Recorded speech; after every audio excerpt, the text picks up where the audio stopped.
só falar um ponto importante, Maria Lúcia, que as pessoas precisam saber, tá? Obviamente, todo mundo tem direito, graças a Deus, ainda, né, no Brasil, a ter opinião sobre o que quiser, né, e ver os fatos e poder aí tirar as suas próprias conclusões. Então, vou falar para vocês uma questão que ela tem uma parte de dado e tem uma parte de opinião. A parte de dado é a seguinte: o Banco Central, ele vai poder, a partir de agora, se tornar mais um dos especuladores do mercado. O que isso quer dizer? O Banco Central, ele pode agora ter uma carteira especulativa de títulos. Então, ele vai poder comprar do mercado financeiro, no momento onde você não tem referência de preço nenhuma, esses títulos que nesse momento viram muitas vezes títulos podres. Por que a gente chama de títulos podres? São títulos de dívida, não são títulos de propriedade de uma empresa, ou seja, uma empresa emitiu uma dívida, existe o medo que essa empresa não consiga pagar essa dívida, e hoje os donos dessas dívidas são os bancos, que fizeram uma aposta especulativa e ao longo dos últimos anos ganharam bilhões e bilhões e bilhões de reais. Esses bilhões de reais foram retirados dos seus bancos e corretoras como dividendos, não pagaram nenhum imposto como dividendos e hoje fazem parte das fortunas desses bilionários e multimilionários brasileiros que são donos desses bancos, né? Esses bancos, num ano como esse, as apostas deram errado, porque essas empresas estão passando por um momento ruim, e ao invés de ajudar as empresas, e aí sim cobrando, né, ao ajudar as empresas, que essas empresas não demitam, que elas repaguem o governo com prioridade em relação às outras dívidas que elas têm, várias outras medidas, não. A ajuda não é para as empresas, a ajuda é isso mesmo que vocês estão entendendo, isso é um dado, tá? Isso não é uma opinião, aí depois vem a opinião. O Banco Central vai comprar os títulos de dívida das carteiras dos bancos para diminuir o prejuízo dos bancos. Isso é um dado, não tem opinião nenhuma aqui. Aí, o que algumas pessoas, aí vem a parte da opinião.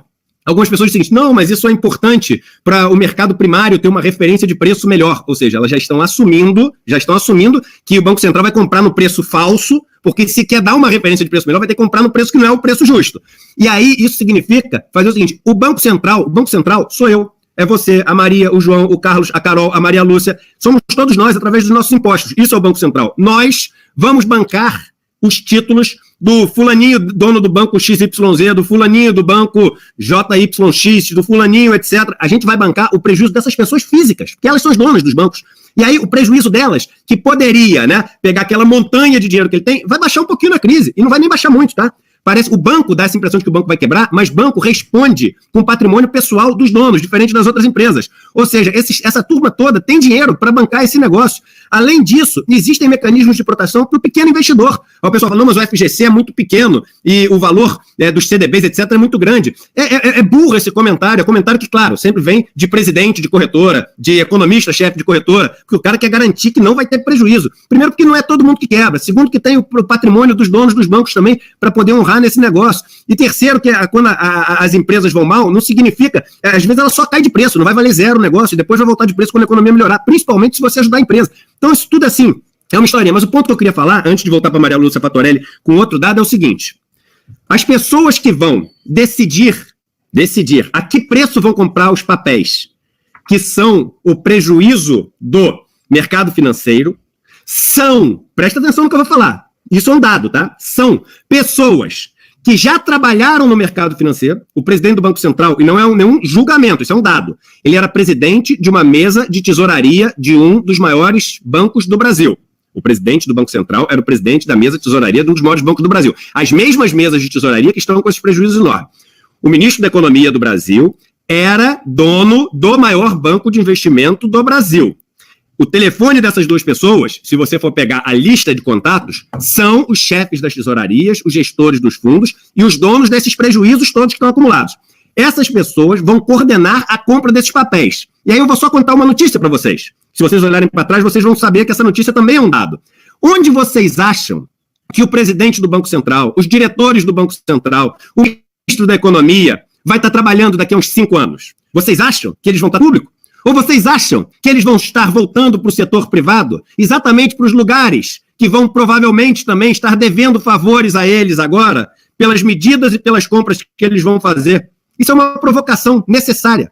Daqui a 5 anos, onde esses caras vão estar trabalhando? Porque todos os últimos presidentes de Banco Central, todos os últimos diretores de Banco Central, quase todos os últimos ministros da Economia, trabalham hoje no setor privado, nos mesmos lugares que eles tinham a caneta para ajudar ou deixar sofrer os prejuízos que são justos por terem tomado as decisões erradas lá atrás.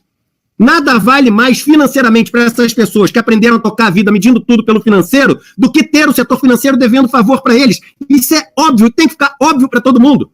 E aí queria passar para você, Maria Lúcia, já falando sobre isso e falando também o seguinte, o governo, ele está falando o seguinte, que essas medidas que estão sendo testadas agora, os empresários começaram a pedir para já deixar depois da crise, ou seja, redução de salário, que a Unicamp fez um estudo ontem, quem ganha 5 salários mínimos vai poder ter até 62% de redução no salário. Eles estão falando o seguinte, por que a gente não usa isso como um laboratório e se funcionar, a gente deixa para depois da crise? Enquanto o mundo inteiro, Maria Lúcia, está vendo uma maneira de proteger os trabalhadores para fazer a economia seguir saudável, o Brasil está pensando numa maneira de usar a crise para poder aprofundar as reformas que destroem a proteção do trabalhador mais pobre brasileiro. Você que mora em Brasília e lida muito tempo com isso, Maria Lúcia, que tem muito mais experiência do que eu. Como é que pode isso? Não, é inaceitável, né, Eduardo? Por isso que a gente está lutando tanto. E é preciso que as pessoas nos ajudem, que as pessoas pressionem, porque a coisa está assim, gente.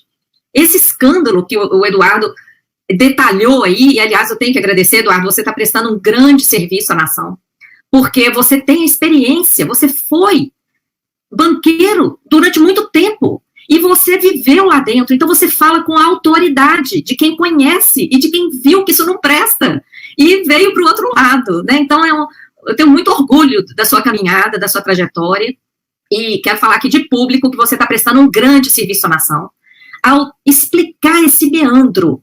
Essa PEC, gente, essa PEC 10, que traz esse escândalo que o Eduardo detalhou, que o Banco Central vai atuar como especulador, comprando diretamente, e comprando onde? Em mercado secundário. O que é o mercado secundário? É o mercado de balcão. Opera por telefone. Vocês conseguem imaginar um servidor do Banco Central comprando bilhões, dezenas de bilhões, centenas de bilhões, por quê? Não tem limite algum. A PEC não colocou nenhum limite. Vocês imaginem um funcionário do Banco Central, por telefone, fazendo compra de papel podre, livrando os bancos de parte de seu prejuízo, de seu risco. Aí alguém pode dizer, não, mas depois, se ele fizer alguma coisa errada, ele vai ser punido. Não, gente, não vai, não. Vocês sabem o que colocaram na medida provisória 930? Imunidade. A lei de improbidade administrativa, que seria exatamente o instrumento legal para impedir que esse diretor do Banco Central ou funcionário fizesse uma falcatrua contra as finanças públicas, não vai valer para o pessoal do Banco Central.